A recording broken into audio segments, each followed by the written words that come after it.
All right, we're going to continue, and we're going to talk about electronegativity and polarity. So, we talked about bonds. We have ionic bonds, transfer of electrons, and covalent bonds, where we share electrons. Those are the extremes of the bonds.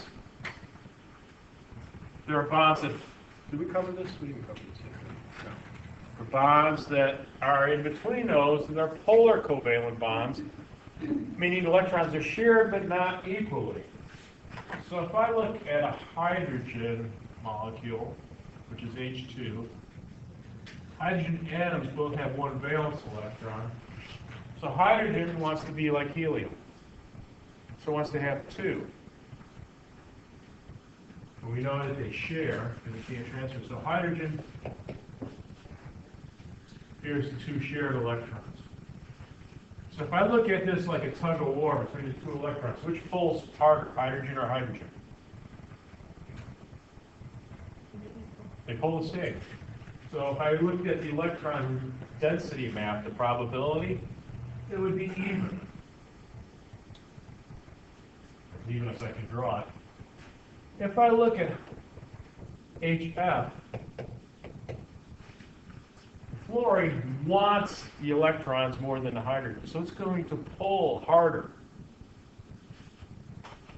So even though they're still shared, they're not transferred. They're not equally between the hydrogen and the fluorine. They spend more time towards the fluorine side. So if I look at this, probability density would kind of be unequal like this. Now, in the case of an ionic compound is a transfer of electrons. So when we transfer the electrons, we get a full positive and a full negative charge. Here, we're not fully transferring the electron, but it spends more time with the fluorine. So fluorine doesn't get a full negative charge, it gets a partial negative charge. And we show that with this little delta sign, negative for the fluorine, and a delta sign positive for a hydrogen. So it's an unequal distribution. So, if I have a magnet, and each of the magnets have a north and south on a magnet, what do we call them? North and south. Top of the world, bottom of the world, north and south. Pole, thank you. How many poles? 2. Prefix for 2? Di. So we have a dipole. Same thing here with hydrogen fluoride. We have a partial positive on one end, partial negative on the other end. So essentially, it acts like a magnet. It's called a dipole. So this covalent compound is polar. Where we have equal sharing between the hydrogens, it's nonpolar.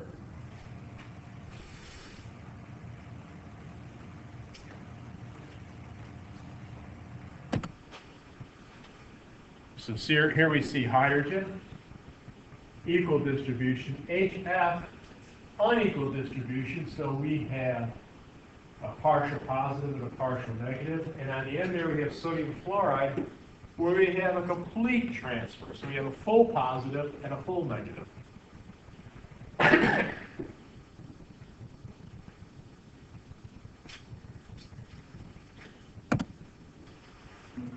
So we have to talk about how do you know what elements want the electrons. That's a term called electronegativity.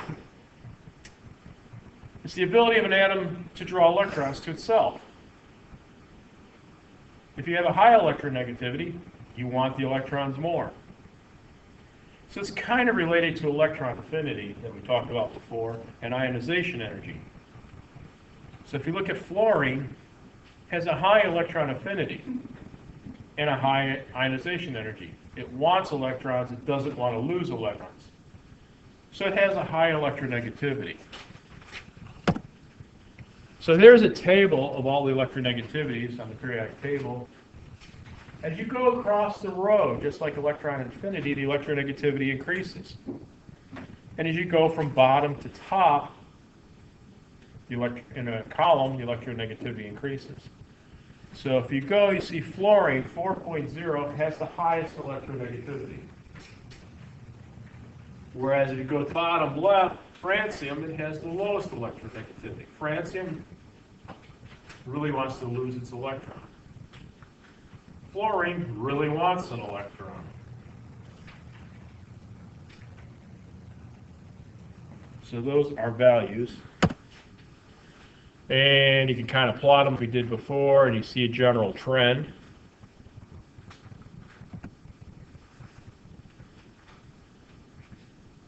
There's no sharp distinction between covalent, polar covalent, and ionic, but there's some guidelines, and they differ a little bit by the book.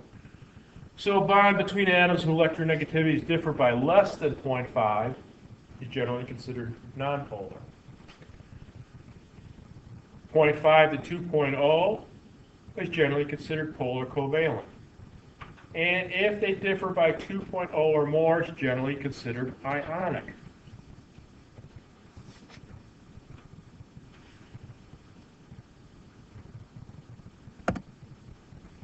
So here's some electronegativity values. Those are taken off the table.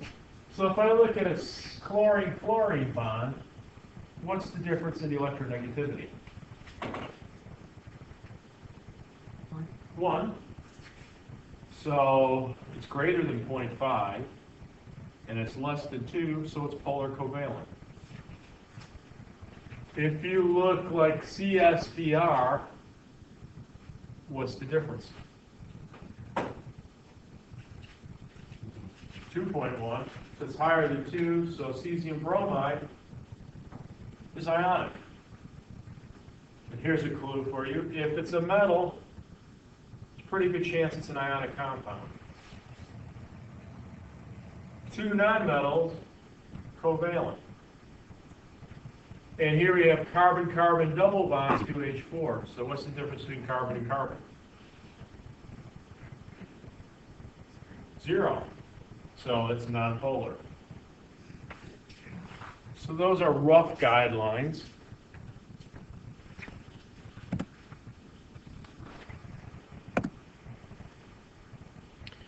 Did you see the movie on ionic and covalent? A little song? All right, I'm going to stop this because it's a good place to show this.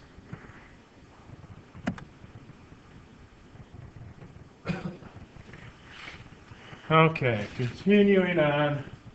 See there when you had the HF molecule grid, they got what they call the dipole arrow. The dipole arrow points to where the electrons are going to be pulled greater. So it points to the atom with the higher electronegativity. And you see on the other end, the little cross, so it's a plus. So you know the plus is by the H, and it points to the fluorine. So the hydrogen gets the partial plus, and the fluorine gets the partial negative. So in general, we can use dipole moments. And we can actually make a quantitative measure of dipole moment, and it shouldn't be that little question mark. It should be mu, like written in the equation. Mu, that you said. Funny shaped U is equal to Q times R. So Q refers to the magnitude of the partial charges, and to calculate the value, it shouldn't be question mark, it should be mu is always positive. So dipole moments are usually expressed in what are called Debye units, D. So to get them to SI units, 1 Debye is 3.336 times 10 to the minus 30th coulombs, that's the C, times meters. So coulombs means electrostatic charge.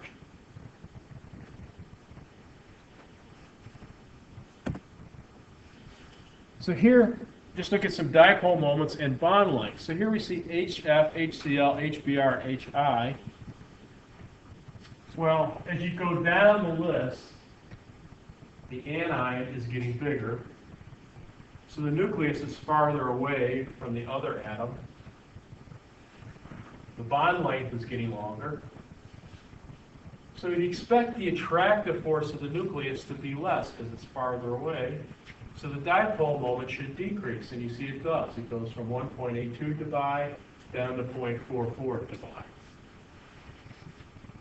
two nuclei get farther apart from each other, there's a less attractive force.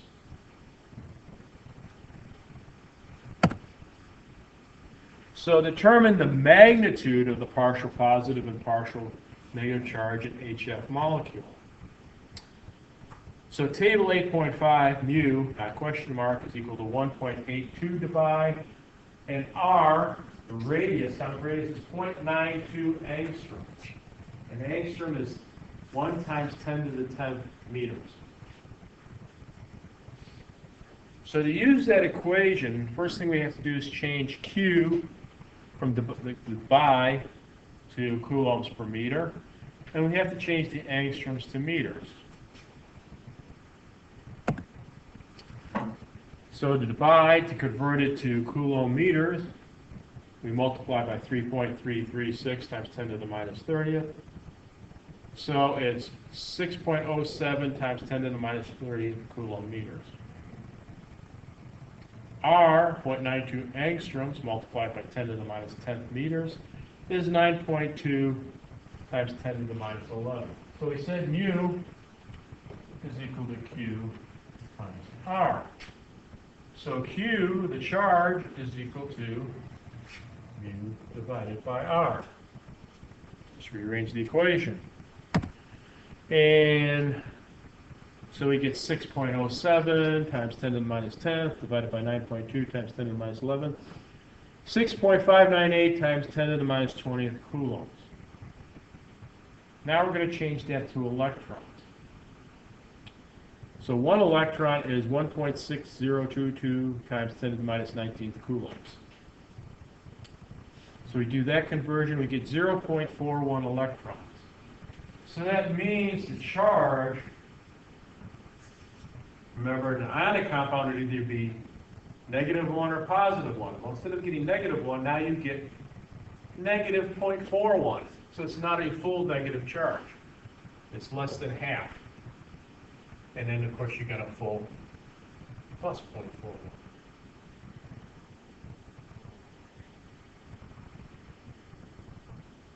You okay with that? Yes? No? Maybe? I certainly can.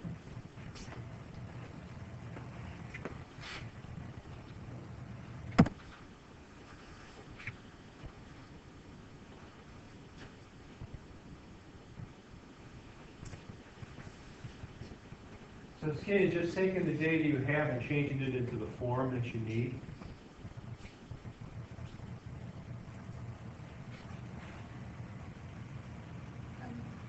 Okay?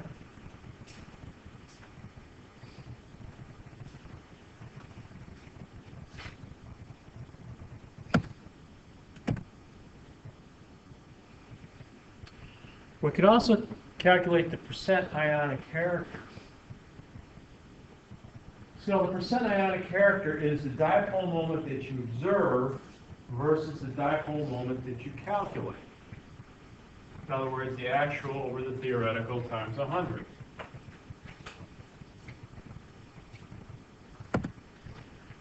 So here's a plot. As you see the electronegativity difference, remember we said before, as it gets 2 and over, it becomes ionic. So as it gets closer to 2, the percent ionic character goes up.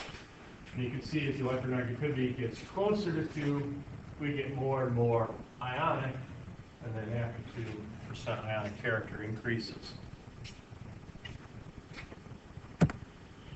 So here we're going to look at HI, calculated as percent ionic character. So table 8.5, the bond length is 1.61 angstroms. They changed that to meters for you. And the dipole moment is 0.44 dBi.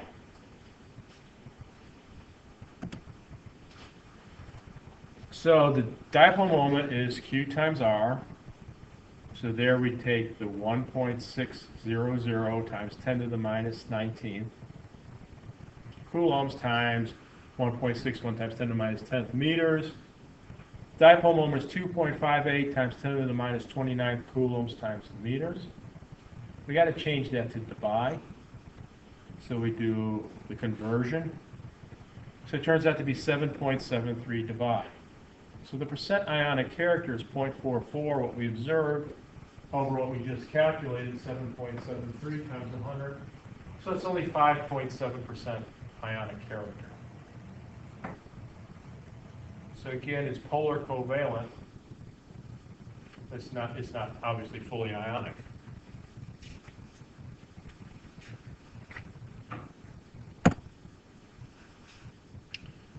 Drawing Lewis structures. We did Lewis structures, didn't we? Some of them. I gave you the 6 rules for drawing Lewis structures. Did we do that in here? Not the 6 rules. Oh, we did. Okay. All right. I didn't write that on the board. 6 things. I'm going to write something a little bit different than what's in the book. Step 1, calculate total number of valence electrons.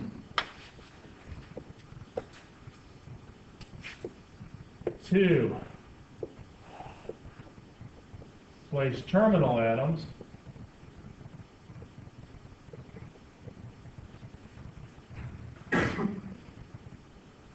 around the central atom.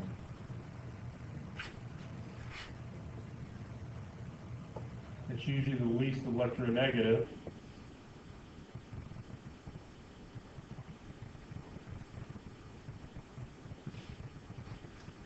Sure didn't do this in here? Okay. Class is confused. Okay. Place a single bond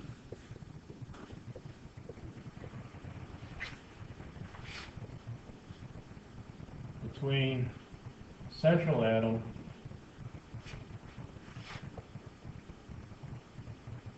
and terminal atoms.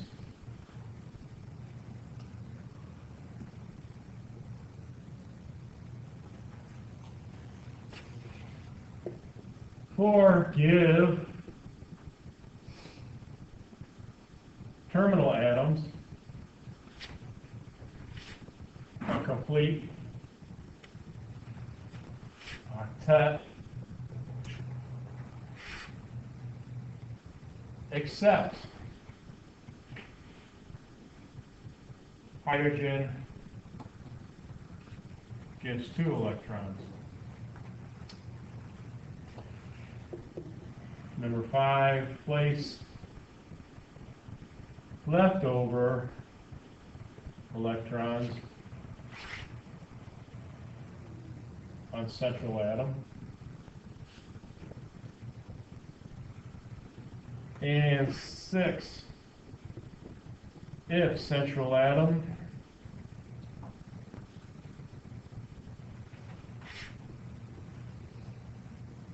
needs more electrons, borrow from terminal atom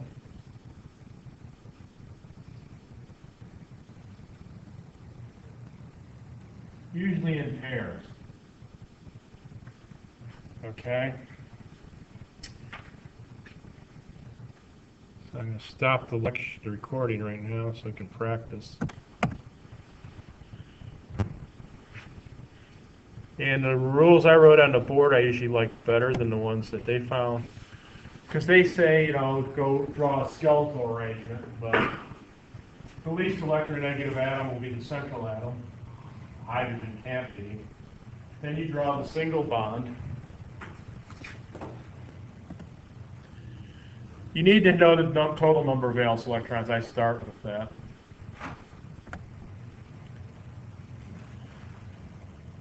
And then you just count the electrons. Complete the octets in the terminal atoms.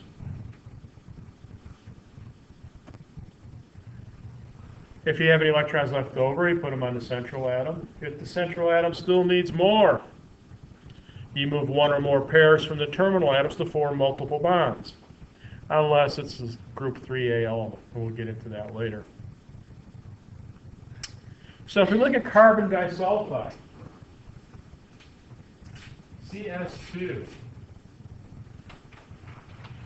How many valence electrons? Quick. Oh, God, I hate when he says that.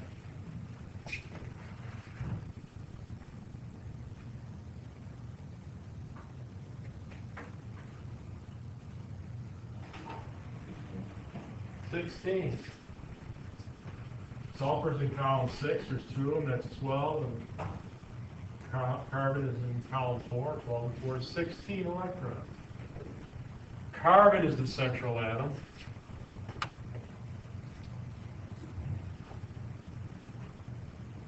There's our single.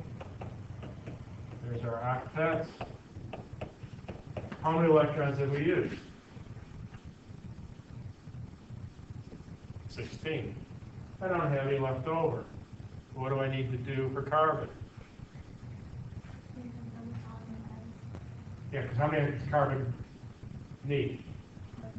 Needs 4. So I'll take 2 from here and 2 from here. I have C, double bond S, double bond S.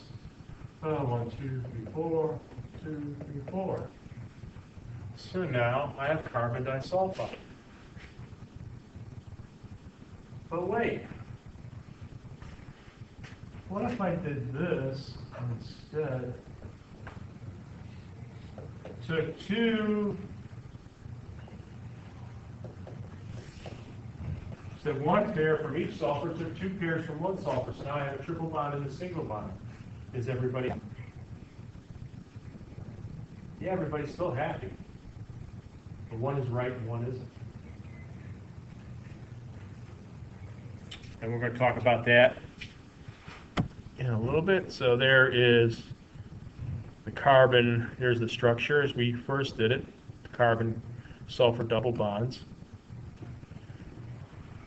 We have to do something called formal charge, because here we have 2 possibilities.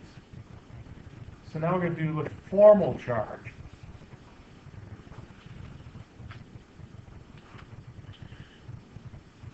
So the formal charge has to do with the electrons that are associated with that atom.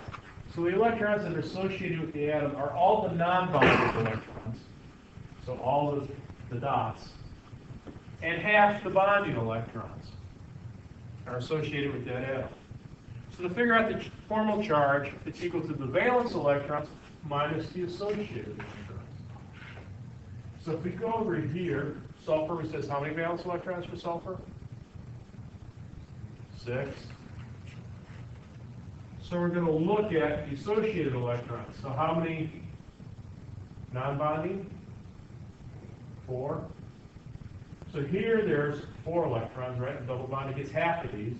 So that would be 2. So 4 and 2 is 6. So 6 minus 6 is 0. So that's the formal charge on that sulfur.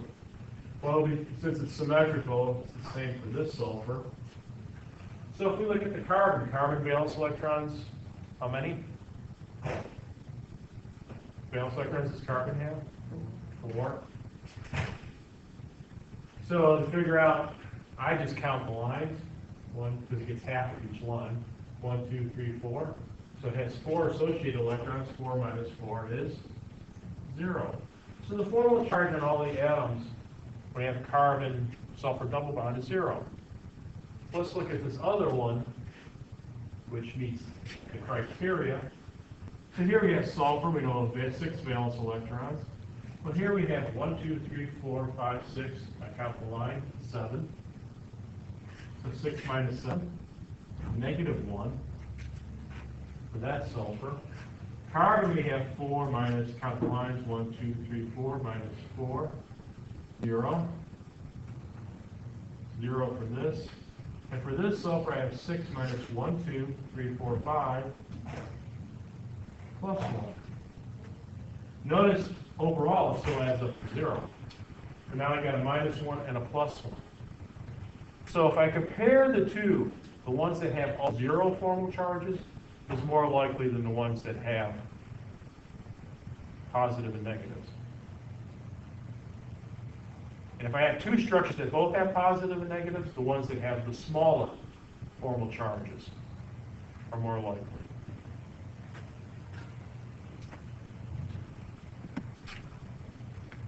So in this example, we're looking at ozone. So if you look at the first oxygen on the left, they all have 6 valence electrons because they're all oxygen. First one on the left, it has 4 non-bonded electrons, pairs, plus a double bond. So you count, I just count each line in the bond. So that gives you the halves. So I have 1, 2, 3, 4, 5, 6 associated electrons. So the one on the left has 0 formal charge. If you look at the one in the middle, count the dots, 1, 2, and the lines 3, 4, 5. So it has 5 electrons, 6 minus 5 is plus 1. And count the one on the right, count the dots, 1, 2, 3, 4, 5, 6, plus the line is 7. 6 minus 7 is minus 1. So those are the formal charges for ozone. 0 plus 1 minus 1. The formal charges always have to add up to either 0 in case of a molecule, or whatever the charge is in case of a polyatomic ion.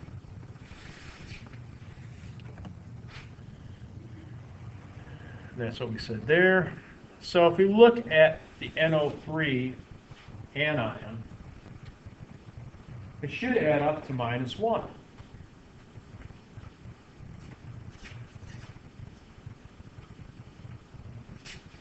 So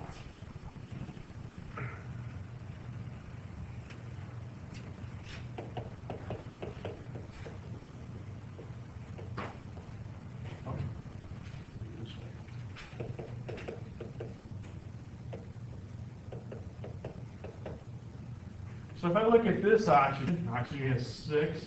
How many associated electrons with this oxygen?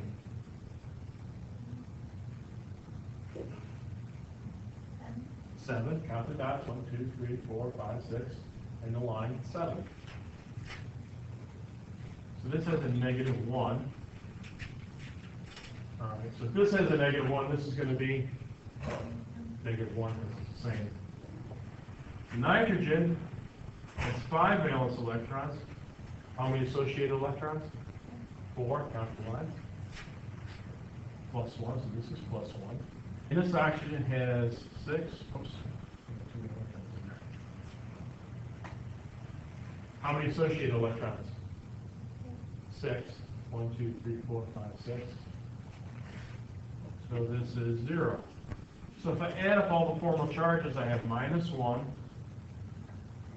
plus plus 1 plus minus 1 plus 0 ends up minus 1, which is what NO3 minus.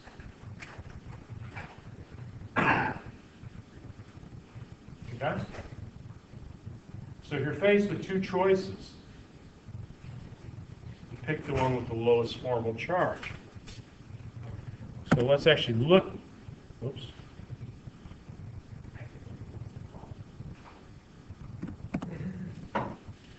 Let's look at two possible structures for aldehyde. CH2O. So how many valence electrons are we looking at?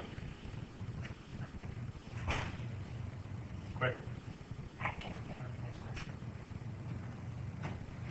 12. Good. So it's just drawing a skeleton.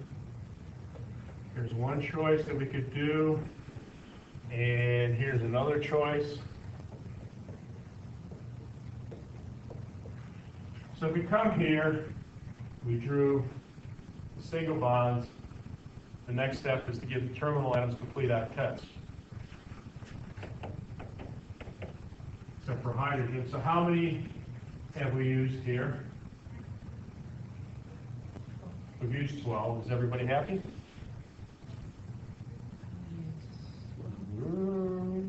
Who's not happy? Carbon only has 6. So I got to do what? Borrow. I can't add any more. I've used them all. So I got to take 2 from the oxygen. Can't take any from hydrogen. So I take these 2 and make a double bond here. So over here, I've used 6 already. So I can put 2 here. 6, 8, 10, 12. Right, 2, 4, 6, 8, 10, 12. Is everybody happy? Who's not happy? Carbon. It needs 2 more. It's only got 6. So I'm going to take this and put this as a double bond. So now everybody's happy. So one of these two is the structure for formaldehyde. So now we're going to do the formal charge. Well, hydrogen has a valence of what? 1. How many associated electrons with the hydrogen here? 1. You count just the number of bonds. 1. 1 minus 1 is 0. So the hydrogen there is 0. So this one's going to be 0. Carbon is 4. How many associated electrons here? No. No. Count all the lines. 1, 2, 3, 4, 5. So carbon is minus 1 here. Oxygen is 6 minus, and how many associated electrons here? 5. Plus 1. So if I add everything together, I come up with 0. Let's do this one. Well, the hydrogens we already know are 0 because we did that before. Carbon here is 4 minus, how many associated electrons with carbon? 4. So this is 0. How many associated electrons with this oxygen? 6. 1, 2, 3, 4, 5, 6. So this is 0. So in this structure with the carbon-oxygen double bond, all the formal charges are 0. This one I have a plus 1 and minus 1. Which one do you think is the structure? The one with the carbon. And spectroscopically, it's shown that that is the structure for formaldehyde.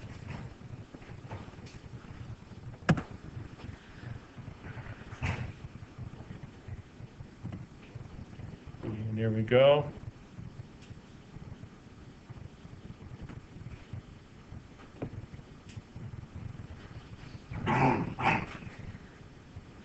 Everybody okay with that? Resonance, and we already covered that. So there, the top one is ozone. You see you have an oxygen single bond and a double bond, and you see the double arrow. So you can flip-flop each. Bottom one is a carbonate anion, polyatomic anion. And you can see you have 2 carbon-oxygen single bonds and a carbon-oxygen double bond. Well, it doesn't really matter if it's on the left, top, or on the right. They're all the same. So it really flip-flops between all 3 in the bottom.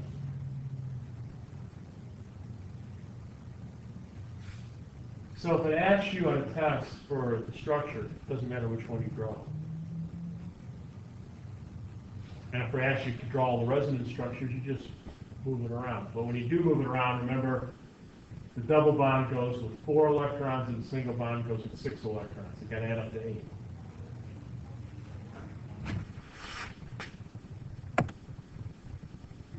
So sulfur trioxide. Okay, all we're going to do is move the double bond around. There you go. Make sure you have 8 electrons. That's it for resonance structures. They become important later on in organic chemistry, which I'm sure you're all going to go ahead and take. What was that? Negative. Wow. Okay. Well, I'm going to stop here. Yay.